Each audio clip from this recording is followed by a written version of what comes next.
कसं काय? मजेत ना? आजच्या व्हिडिओमध्ये तुमचं सहर्ष स्वागत आहे. गेला महिनाभर मी जरा सोशल मीडियावरून अदृश्य झालेलो काही कारणास्तव, पण काय शेवटीला ते जे आहेत तेच आपल्या समाजामधले 4 लोक त्यांनी मागून येऊन थप्पा दिला आणि म्हणाले की आम्ही नवीन कांड केलाय, चल बघायला. आणि तुमच्या समोर आज मी प्रकट झालो. पण आज मी त्या 4 लोकांचा विल्हेवाट लावणार आहे. कारण काय ना, शेवटीला त्या 4 लोकांना जर नाहीशी नाही ना केली तर सुख म्हणजे काय हे आपल्याला आयुष्यामध्ये कधीच कळणार नाही.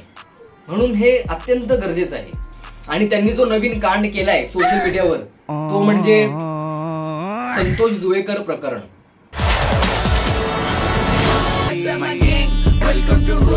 जी वेपन्स होती ना आम्हाला, तलवारी किंवा ढाल, त्यांच्याशी गप्पा मारायच्या. मी बघितलंय नाही तिकडे. ह्या प्रकरणाबद्दल बोलण्याचा हेतू म्हणजे हा विषय माझ्या खूप जवळच आहे आणि ह्या व्हिडिओमधून मी संतोष जुवेकर सरांना काही पाठिंबा देण्यासाठी आलेलो नाहीये.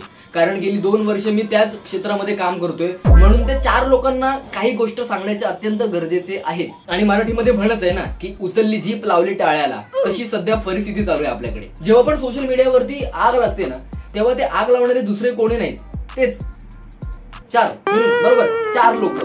आणि ती आग वाढते कधी? जेव्हा त्याच्यामध्ये कोणतरी रॉकेल ओततं. आणि ते दुसरे कोणी नाहीयेत ओतणारे. नाही आता 4 लोक नाहीयेत, तेच मीम वाले. म्हणजे काय मीम बनवतात, एवढी क्रिएटिव्हिटी मला खरंच कळत नाही कुठून येते.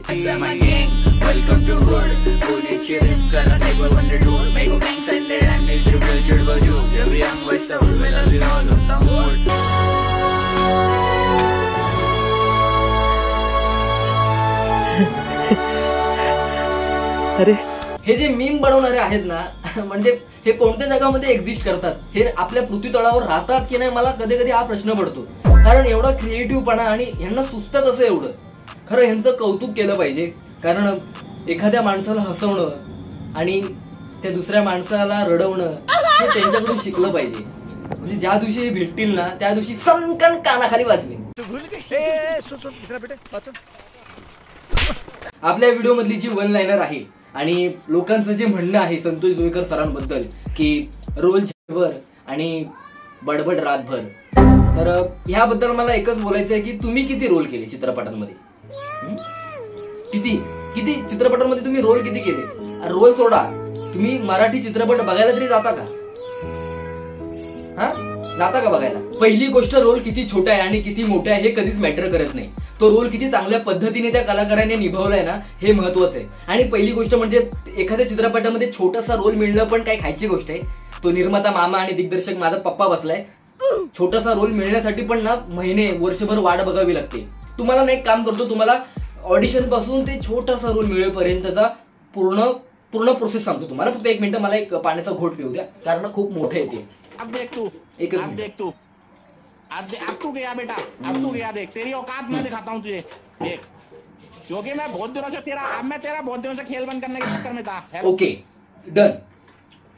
सगळ्यात पहिलं व्हॉट्सअपवर जे 15-20 ग्रुप जॉईन केलेले असतात कास्टिंगचे, त्यामध्ये एक दिवशी कास्टिंग कॉल असा एक फोटो येतो. बरोबर, फोटो आल्याच्या नंतर मग त्यामध्ये आम्ही बघणार की ओके माझा एज 21 आहे, तर मग इथे मी बसतोय, मराठी कलाकार पाहिजे, बस अजून काय पाहिजे. मग खाली तर नसणार ना, आपल्या खाली ते ऑडिशन असणार कुठे, वर्सोबा, अंधेरी, गोरेगाव ह्या बाजूला असणार. मग मम्मीच्या पॉकेटामधले ते 100 रुपये घ्या, मग मेट्रोने जा. मग तिकडे गेल्याच्या नंतर आपल्याला कळतं की बापरे, इथे तर फक्त एका छोट्याशा रोलसाठी 200, 500, 1000 मुलं आलेली आहेत. मग त्याच्यामध्ये आपल्याला स्क्रिप्ट मिळणार. आधी आपले पप्पा तर देणार नाहीत ना, तिकडे जाऊन आपल्याला स्क्रिप्ट मिळणार. मग त्याच्यानंतर मग ती रिव्हिजन करा. मग बापरे, मग त्याच्यामध्ये काहीतरी असं शोधा की मी काय सगळ्यांपेक्षा वेगळं काय करू शकतो. मग त्याच्यामध्ये मग तेवढा नंबर येतो, सर तुमचा नंबर आलाय, हा ओके. मग मी बंद करून ते तिकडे जाणार ऑडिशनला. मग ऑडिशनला तिकडे गेल्याच्या नंतर बापरे, मग एका टेक मध्ये होणार नाही, कारण मी कोण आहे, मोठा ऍक्टर तर नाहीये. सो मला तिकडे गेल्याच्या नंतर बी कॉन्फिडंट राहावं लागणार. आणि मग तो शूट झाल्याच्या नंतर, ते ऑडिशन झाल्याच्या नंतर मी बाहेर येणार. मग बाहेर आल्याच्या नंतर मग काय, हे मी शूट बरोबर केलं का, ऑडिशन माझं बरोबर झालंय का, मग ह्या गिल्ड मध्ये मी घरी येणार. मग त्याच्यानंतर पहिली गोष्ट, एक कलाकार वाट बघत नाही ऑडिशन झाल्याच्या नंतर की मला तिथे मला रोल मिळेल की नाही, पहिली गोष्ट म्हणजे. आणि त्याच्यानंतर मग चल एखाद्या कलाकारचं नशीब लागलंच, तो झाला शॉर्ट लिस्टेड झाला, त्याला बोलवलं की सर तुम्ही शॉर्ट लिस्टेड झालेले आहेत त्या एका छोट्याशा रोलसाठी. आणि मग त्याला बोलवलं जातं आणि मग त्याला कळते की बापरे त्याला कळतं की आपण एकटाच नाहीये ना, आपल्यासोबत अजून 2 नशीबवान आहेत. किती? 2 नशीबवान आहेत. आणि मग त्या तिघांची परत ऑडिशन होते आणि मग ते ऑडिशन झाल्याच्या नंतर परत घरात येऊन म्हणजे तेच जे आपलं आधीचं रुटीन, मग ते गिल्ट मध्ये राहा की अरे यार तिघांमध्ये मी चांगलं केलंय का, माझं झालं पाहिजे, नशीब बरोबर. शेवटीला होतं की बाबा आपण परत एकदा शॉर्ट लिस्टेड झालेलो आहे आणि त्या तिघांमधला एक माणूस बाहेर जातो, दुर्दैवाने बाहेर जातो तो, आणि राहिले हे 2 जण. मग दोघांमध्ये काय परत ऑडिशन झाल्याच्या नंतर मग त्यांचे लुक टेस्ट होणार, गोरा उंची जे काय असेल रिक्वायरमेंट त्यानुसार मग होणार. आणि मग शेवटीला जे दोघांपैकी जो डन होणार तो पहिला जे आपले पप्पा दिग्दर्शक ते डन करणार, ओके हा मुलगा डन आहे, त्यातल्या त्यात झालं. म्हणजे समजा मी कलाकार आहे आणि डन झालं तर मग त्याच्यानंतर काय, मग त्याच्यानंतर शूटिंग असणार. मग त्या शूटिंग मध्ये पण बापरे, म्हणजे ऑडिशन ती छोटीशी प्रोसेस आहे पण मेन आहे शूटिंग. त्या शूटिंग मध्ये कसं करायचं ते एका तुम्ही जो म्हणताय छोट्याशा रोलसाठी पण खूप मेहनत करावी लागते, खूप प्रिपरेशन करावं लागतं, ते एका वाक्यासाठी खूप अभ्यास करावा लागतो. आणि पूर्ण शूटिंग झाल्याच्या नंतर लगेच पेमेंट तर देणार नाहीत, कारण ते तुमच्यासारखं नाही ना की सकाळी डब्बा घेऊन जायचं कामावर आणि रात्री परत यायचं आणि महिन्याच्या नंतर तुम्हाला पेमेंट दिला जातो. तसं नाहीये ना. एखादं शूटिंग मध्ये काम केल्याच्या नंतर त्याचं पेमेंट 3 महिन्याच्या नंतर येतं. 3 महिन्याने पेमेंट येतं. आणि मग बरं, मग ते आल्याच्या नंतर मग ती मूवी एडिट होणार कधी, मग ती रिलीज होणार कधी, आणि मी लोकांना सांगणार कधी की माझा चित्रपट आलेला आहे आणि त्यामध्ये माझा छोटासा रोल आहे. आणि तो बघून झाल्याच्या नंतर लोक काय म्हणणार, काय म्हणणार, सडक पे हकता फिरेगा, काम आणि बडबड रातभर. आता आणखीन एक गोष्ट मी सांगेन की औरंगजेब, आम्ही जे मुघल होते ना, जे मुघलांची पात्र करत होते त्या कलाकारांची नाही, ते शेवटी कलाकार आहेत, पण माहीत नाही, मी तरी नाही बोललो तिथे कोणाशीच पूर्ण सिनेमावर. हा, म्हणजे पूर्ण सिनेमावर मुघल मधल्या कुठल्याही कॅरेक्टरशी मी तरी नाही बोललो. नाही बोलला तो. जे मुघल करणारे पात्र आहेत त्यांच्यासोबत तो नाही बोलला. म्हणजे असं तर नसेल ना की जे मुघल करणाऱ्या पात्रांनी संतोष जुवेकर सरांना चिमटा घेतला म्हणून ते त्यांच्याशी बोलत नाही, असं तर नसेल ना. असं तर नसेलच ना. काहीतरी कारण असेल नाही बोलण्याचा. पहिली गोष्ट ना, प्रत्येक अभिनेत्याची अभिनय करण्याची शैली वेगळी असते. त्याने काहीतरी ठरवलं असेल शूटिंगच्या वेळेस की बाबा मी अशा माणसासोबत नाही बोलणार. त्याच्यात तुमचं काय, तुम्हाला शूटिंग बघायला तरी मिळते का? तुमचे असिस्टंट जतीन म्हणून, अक्षय सर को मी बघितलंही नाही तिकडे, मी बघूच शकत नाही. बस ह्या वाक्याला अख्खं गावभर करून ठेवले, तऱ्हेचे मीम वगैरे बनवलेत. अरे त्यांनी नाही बघितलं, त्यांना नाही बघूसं वाटलं, त्यांचे डोळे, तुमचे डोळे का दुखतायत? हा, शेवटीला तुमचे डोळे दुखणारच ना, कारण एखाद्याने चांगलं काम केल्याच्या नंतर तुम्हाला ते पाहवत नाही. माझा काय अक्षय खन्नावर राग नाही, उत्तम काम केलं त्या माणसाने, पण नाही, माहीत नाही, मला नाही बोलावं असं वाटलं त्यांच्याशी. मी सेटवर सुद्धा म्हणजे हेट्रेट करत नव्हतो, पण मी नव्हतो बोलत.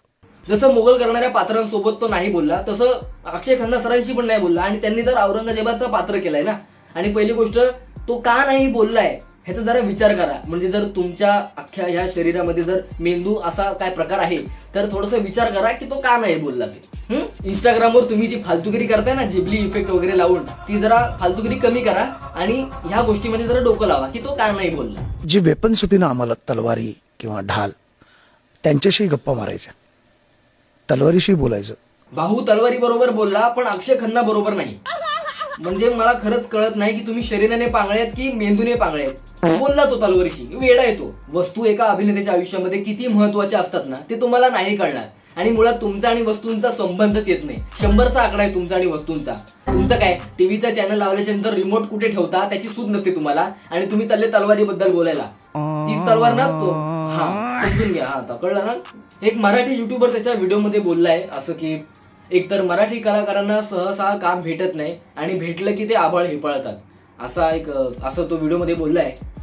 हे बघ भाऊ, पहिली गोष्ट म्हणजे मराठी कलाकारांना कामं मिळत नाहीत ह्यात चूक त्यांची नाहीये ना. म्हणजे ह्यात दोष त्यांचा नाहीये ना, कारण जे दिग्दर्शक निर्माते असतात त्यांची कास्टिंग तर आधीच ठरलेली असते. आणि राहिला प्रश्न त्या छोट्याशा रोलचा, तर मग त्याचं स्पष्टीकरण मी आधी दिलेलं आहे सोलोच्या माध्यमातून. अच्छा ना. आणि मग एवढी सगळी धावपळ करून सुद्धा, एवढी मेहनत करून ते ऑडिशन पासून ते शूटिंग होईपर्यंत एवढं सगळं होऊन इंटरव्ह्यू मध्ये का नाही आभाळ हिपळायचं?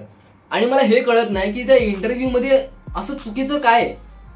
म्हणजे संतोष जुवेकर सर जे पण इंटरव्ह्यू मध्ये बोलले ते सगळं बरोबर आहे ना. म्हणजे तुम्ही जर तो इंटरव्ह्यू एका अभिनेत्याच्या दृष्टिकोनातून पाहाल तर ते सगळं बरोबर आहे, त्यात चुकीचं असं काहीच नाहीये. पण काय, शेवटीला आपल्या माणसांना ते बघवत नाही ना. त्यांना सोशल मीडियावर काहीतरी हवंय ना एंटरटेनमेंट. संतोष जुवेकर सरांनी ज्या हिंदी कलाकारांसोबत काम केले, जसे की अक्षय खन्ना सर, विकी कौशल सर आणि बाकी इतर कलाकारही, त्यांना कसं वाटत असेल की ज्या माणसाने आपल्यासोबत काम केलंय आज त्याची सोशल मीडियावरती चेष्टा केली जाते, त्याला ट्रोल केले जाते, जे की त्याची चूक नसताना पण.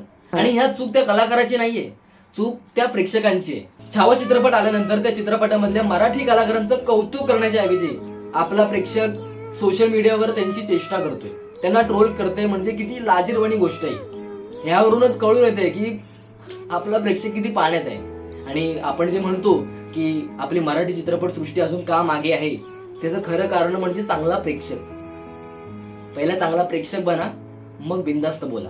आणि एवढं सगळं होऊन सुद्धा तो माणूस प्रेक्षकांबद्दल काय बोलतोय ते बघा. मला एवढी खात्री आहे, कारण मी दरवेळेला, मीच नाही प्रत्येक कलाकार, आम्ही कलाकार या सगळ्या प्रेक्षकांना आमचे मायबाप प्रेक्षक म्हणतात. आणि मायबाप प्रेक्षक म्हणजे आपले आई वडील, जसं आपल्या घरातले आपले आई वडील आपले लाड करतात, आपल्याला आपलं प्रेम करतात, नाही की नाही, आपले हट्ट पुरवतात. तसं ते कधी चिडतातही आपल्यावर, धपाटाही घालतात रागवल्यावर, ओरडतातही. तसंच हे माझे मायबाप प्रेक्षक आहेत, थोडेसे रागवले आहेत, पण मला खात्री आहे त्यांचा थोडासा राग लवकरच निघेल आणि पुन्हा एकदा पदरात घेतील, मांडीवर घेतील. त्या माणसाने प्रेक्षकांना मायबाप ह्याची उपमा दिली, जो की आपला प्रेक्षक डिझर्व पण करत नाही. एवढं सगळं होऊन सुद्धा ज्यामध्ये त्यांची चूक पण नाहीये, म्हणजे बघा त्या माणसाचं किती मोठं मन आहे. माझं म्हणणं फक्त एवढंच आहे, मला या व्हिडिओमधून एवढंच सांगायचं आहे की निदान कलाकारांना सोडा.